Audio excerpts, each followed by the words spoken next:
Hi, I'm Rear Admiral Hanlon. And as commander of Joint Task Force 7, I should like to present this brief film report on the highlights of Operation Redwing. I want to point out to those of you who might have a deeper interest, not fulfilled by this report, that there are available more detailed reports, such as Commander Joint Task Force 7, Final Report on Operation Redwing, the Armed Forces Special Weapons Project, technical films, written reports, and short technical films produced by the task force overseas. My Chief of Staff and deputies will assist in this presentation. Redwing, the sixth series of nuclear tests conducted in the Pacific Proving Ground, was nearly 3 times the magnitude of that of any previous one. The purpose of Redwing was twofold: to test 17 experimental weapons and devices, to conduct some 43 weapons effects tests and diagnostic measurements associated with the 17 shots. The cost of Redwing was on the order of $160 million and did not include the cost of nuclear materials or the design and production of the devices. Some $120 million went for the cost of participation by the Army, Navy, Air Force, Joint Task Force 7, Armed Forces Special Weapon Project, and the Atomic Energy Commission. The remainder was experimental expenses, which included approximately $24 million, covering the expendable scientific construction. This is the price paid for testing operations necessary for the advancement of nuclear weapons and conducted in a remote area of the Pacific to provide the ultimate in safety factors. Obviously, an operation of the magnitude of Redwing requires a great deal of support in terms of people, aircraft, ships, and money. A complex but extremely flexible command organization and an elaborate communication network. Organizationally, Redwing carried a typical Joint Task Force staff of about 170 people, divided about equally among the 3 services. The command was organized into 5 task groups: Task Group 7.1, Task Group 7.2, 7.3, 7.4, and 7.5. 7.1 consisted of about 1,200 scientific and military personnel and were concerned with positioning, arming, and detonating all weapons and devices. It also conducted weapons effects tests and diagnostic measurement programs. 7.2, about 1,200 Army personnel, provided ground security, operated communications, provided certain logistic support, including 550 vehicles of all types, and some $1.5 million worth of signal equipment. The Navy Task Group 7.3, with some 22 ships, 31 small craft, 37 aircraft, and approximately 6,000 personnel, provided security and safety patrols in the danger area. Surface ship transportation between the Pacific Proving Ground and the zone of the interior. Small boat and helicopter transport at Bikini Atoll. Shipboard command and communication facilities and support of numerous scientific projects.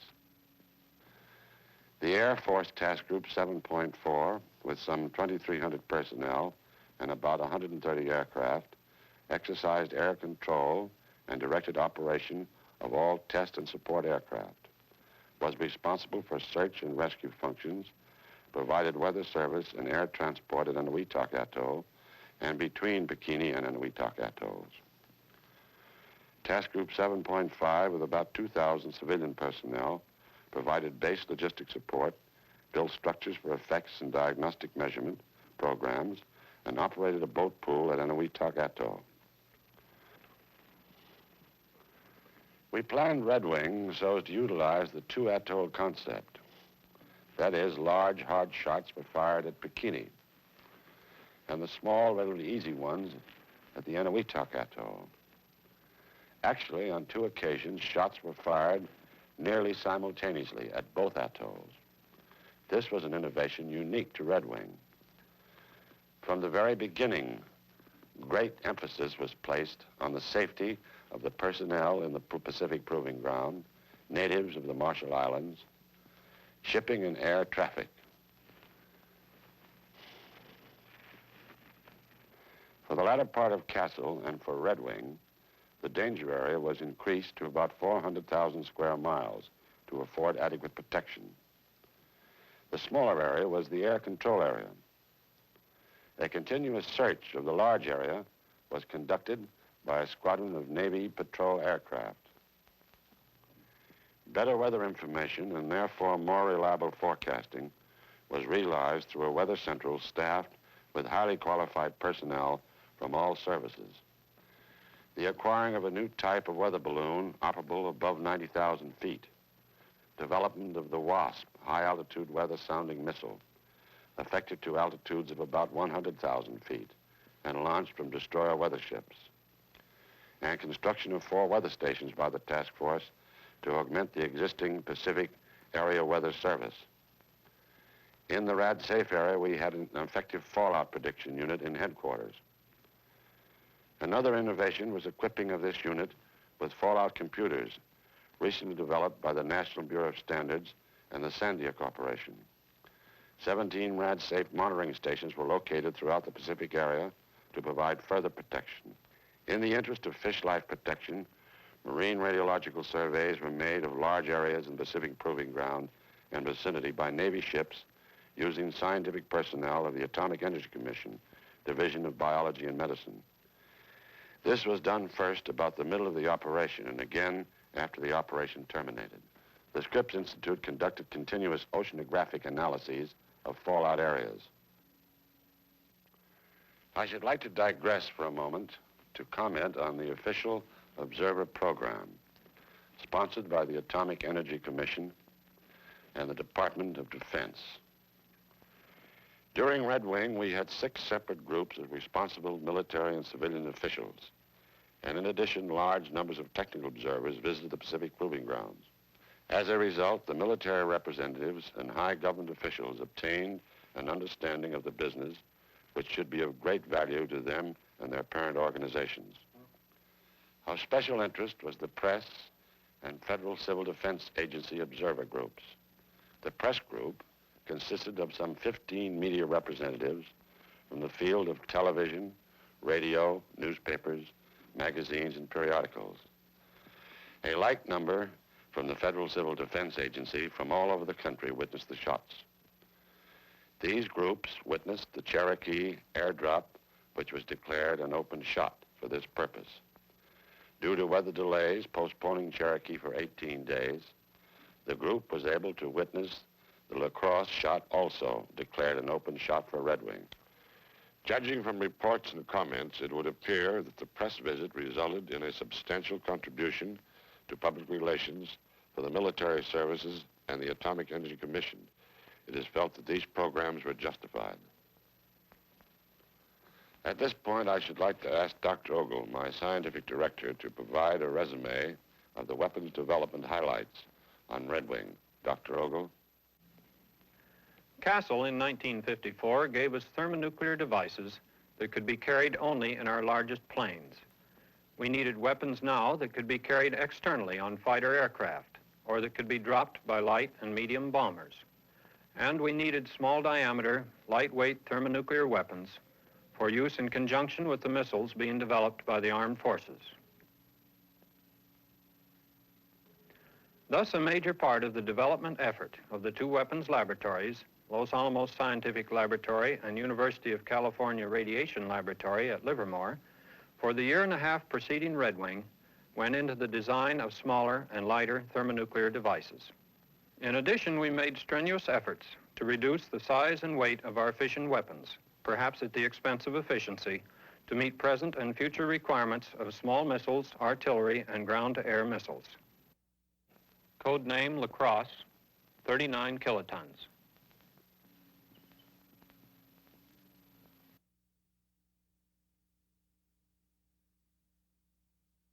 Code name Cherokee, 3.8 megatons.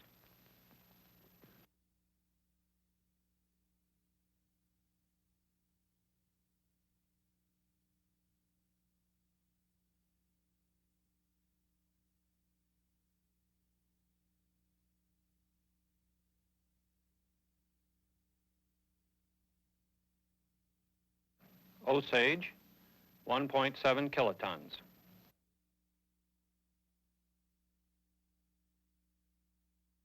Erie, 15.5 kilotons.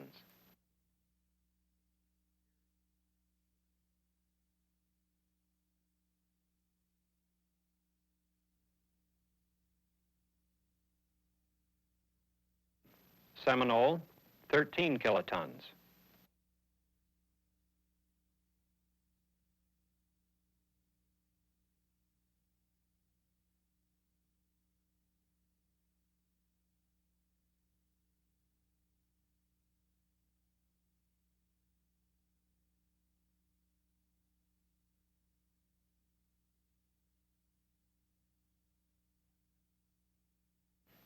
Flathead, 375 kilotons.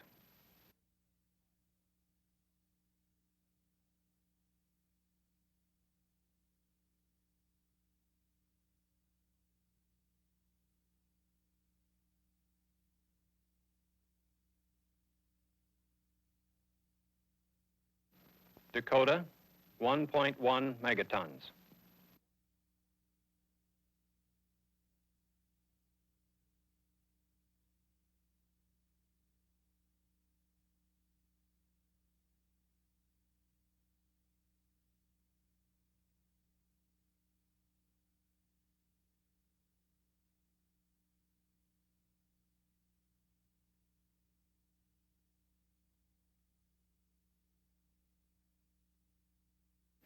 Apache, 1.9 megatons.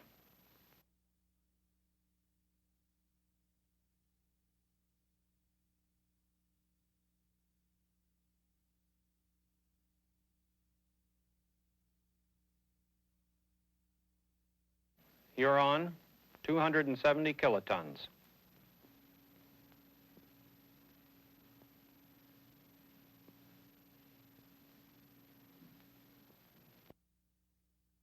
Mohawk, 350 kilotons. The main contribution of activity to fallout from such devices comes from the radioactive fragments produced by that fission.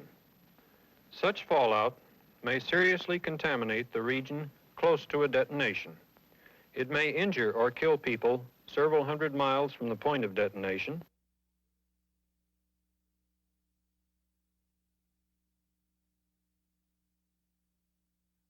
.7 megatons.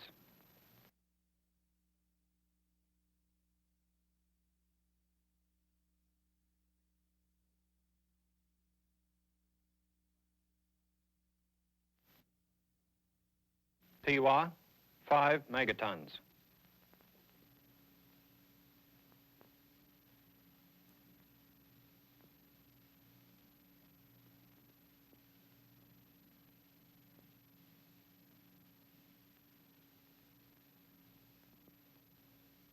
It is clear from a weapons development viewpoint that Operation Redwing was an outstanding success.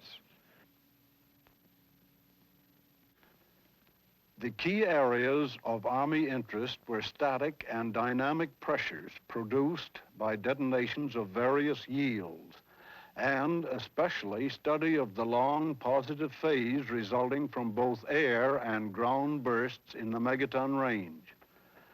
We collected data also on the rapid determination of fallout. Here we are interested because of the proximity of friendly installations to targets on the atomic battlefield. Such data is, incidentally, completely dependent upon timely and accurate weather information. To protect our stockpile of tactical atomic warheads, as well as to impair or destroy the enemies, the Army required knowledge of the vulnerability of nuclear weapons. One other key factor in our support of atomic strikes is definite knowledge of the yield and ground zero of our weapons. Redwing experiments dealing with the detection, location, and analysis of atomic bursts were successful. This will lead to the development of portable, self-contained instruments capable of continuous surveillance of the atomic battlefield. The results of Redwing were of considerable interest and benefit to the Navy. An outstanding feature was the increased yields obtainable from devices of greatly decreased sizes and weights. Such factors will permit diversification of delivery systems in aircraft and ships. Our first-line carrier aircraft, the A3D, or Sky Warrior, was exposed to blast and thermal effects from megaton yield weapons. It was also positioned to simulate a drop aircraft, and these tests indicated that the A3D can deliver megaton weapons with a good escape probability. In the field of atomic defense, progress was also made. All ships of the Navy Task Group were equipped with washdown systems which proved to be most effective. Preliminary data gathered from specially configured remote control ships in the fallout area provided additional information regarding decontamination procedures in general. Data to determine the relative radiation dosages from the air, water, and the ship's weather surfaces was also collected. This knowledge provides additional criteria in the development of ship's shielding. Also, experiments with types of protective coating were conducted on ships and certain test aircraft. Spraying of a paint-like substance on exposed surfaces added a high degree of protection against contamination. The results of these experiments will assist us in the determination of naval operations in heavy fallout areas, as well as provide valuable data for the design of naval vessels of the future. The Navy is also interested in the many aspects of the various weapons effect tests as they pertain to aircraft, which will be discussed by General Griffith. Throughout the operation, the necessity for fast and accurate weather predictions was demonstrated. The Navy will benefit from the development of the WASP, a high-altitude wind-sounding rocket, and by the increase of altitude of weather balloons. These two developments will provide faster and more accurate weather data from altitudes of 60,000 to 100,000 feet. In addition, the regular Navy window shells prove most valuable for soundings up to 34,000 feet. All this will lead to an increased effectiveness of fleet operations in the conduct of atomic warfare. In conclusion, the 6,000 naval personnel gain valuable experience, as they are much better prepared to cope with the many aspects of atomic warfare and will form a nucleus to instruct other naval personnel. The scope of Air Force operations in Redwing precludes a discussion of the results of each program in which we had a vital interest. In view of this, I have selected and shall briefly summarize only two which I consider most pertinent to this presentation: the Aircraft Effects Program and the Early Penetration Project. The Aircraft Effects Program was designed to test the structural responses of operational type aircraft to the blast and thermal loads experienced in the vicinity of nuclear or thermonuclear detonations. The particular Air Force aircraft tested during wing were the B-52, the B-47, the B-66, the B-57, the F-84F, and the F-101. These aircraft were positioned to receive the type loads they would experience during weapon delivery. In general, they were flown directly over ground zero at a time shortly before, at, or after the burst time to receive the desired effects. While the objective of such studies was the collection of scientific data, the safety of air crews was a consideration of primary importance in the conduct of Redwing aircraft tests.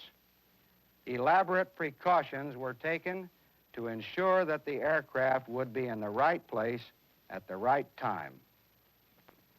The preliminary data acquired by the effects aircraft indicate excellent results. In addition to giving us safety parameters for existing aircraft, the data should be of great value in design of future aircraft. The early penetration project was included to investigate the feasibility of aircraft penetrating clouds from high-yield weapons at times shortly after a burst. 5 B-57s and 21 pilots from the Tactical Air Command were assigned for the project. The B-57B was chosen due to its high altitude capabilities, and the 21 pilots were required to ensure that sufficient data could be accumulated without subjecting any individual to excessive doses of radiation. It was determined that such cloud penetrations would have to be made so early that the conservative operational radiation dosage limit of 3.9 Röntgen would have to be exceeded in individual penetrations. Task Force 7 received approval for a dosage of 50 Röntgens for the 21 pilots. Mission planning, however, assured that no pilot would receive over 25 Röntgens, and in a great many penetrations, no dosages over 10 Röntgens were recorded. During the operation, there were 2 drops by aircraft. This was a free-fall drop of a thermonuclear weapon by a B-52 flying at 40,000 feet. It was set to burst at 5,000 feet, but actually burst at 4,300 feet with a yield of 3.5 megatons. The bomb did not have a good CEP because of personnel error. This caused some loss of data. Most significant, however, is the fact that we satisfactorily proof-tested the delivery capability of a thermonuclear weapon with a B-52. It can be predicted that high-performance operational type aircraft can fly through the cloud from any weapon, the design of which we know, at an altitude of 45,000 feet or less, at any time later than 10 minutes after detonation, and the pilot will probably receive no more than 75 Röntgens total dosage. Thank you, General Griffith. Admiral Sutherland, will you please summarize the operation at this time?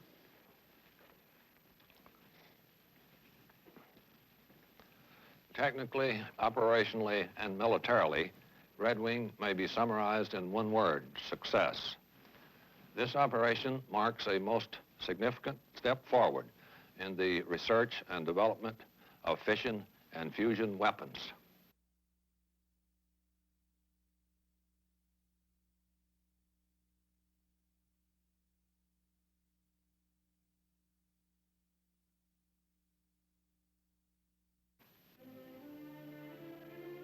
These successful tests will lead to the development of a variety of weapons calculated to meet a wide range of military usage, including defense against air attack. This variety of weapons will permit diversification of delivery systems of all kinds, that is, aircraft, missiles, gun-fired projectiles, demolitions, and depth charges. The emphasis on safety of task force personnel, of the Marshallese population, of transit aircraft and shipping paid off 100%. Most important in the safety program was the ability to predict and hence predetermine radioactive fallout. The key to this was greatly improved weather forecasting stemming from increased knowledge of tropical meteorology. In carrying out the Redwing test series to its successful conclusion, one factor, a most gratifying factor, is quite evident. The 3 military services, a large group of scientists, technicians, and contractor personnel worked and lived together for many months in the Central Pacific, far from home and under trying conditions, to get a job done. This job was accomplished, and the many benefits are already being put to practical use. This concludes Admiral Hanlon's film report of Operation Redwing.